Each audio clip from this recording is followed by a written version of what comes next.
তো প্রেপমেডের এন্ড থেকে আমরা একটা জিনিস ডিসিশনস নিয়েছি, যারা 500 থেকে 550 এই জোনটার মধ্যে যারা রয়েছে তারা যদি রিপিট করে, যেটা আমাদের ডিসিশন 2026 এর জন্য, তারা যদি রিপিট স্টার্ট করে, তারা যদি এমবিবিএস পেয়ে যায় গভর্নমেন্ট কলেজে, সে জেনারেল ক্যাটাগরিতে পেলো না ইডব্লিউএস এ পেলো নাকি এসসি তে পেলো নাকি এসটি তে পেলো নাকি ওবিসি এ তে পেলো নাকি ওবিসি বি তে পেলো, এটাতে আমাদের কিছু যায় আসে না।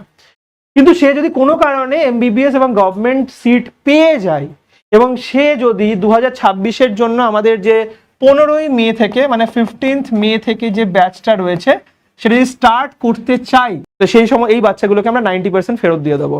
যারা হচ্ছে এমবিবিএস এবং গভর্নমেন্ট কলেজে চান্স পেয়ে যাবে এবং যাদের স্কোর হচ্ছে 500 to 550-র মধ্যে রয়েছে। মানে এটাই মেন ক্রাইটেরিয়া, স্কোর যাই থাকুক না কেন, কেউই যদি, আমি ওভারঅল বলি, কেউই যদি এই পুরো স্ক্রিনে যা দেখতে পাওয়া যাচ্ছে, কেউই যদি, এনি স্টুডেন্ট যদি সে দেখা যায় যে 15th মে থেকে আমাদের সাথে ক্লাসেস স্টার্ট করে দিচ্ছে এবং তারা যদি চান্স পেয়ে যায়, তাহলে তার 90% ফিজ রিফান্ড করে দেওয়া হবে।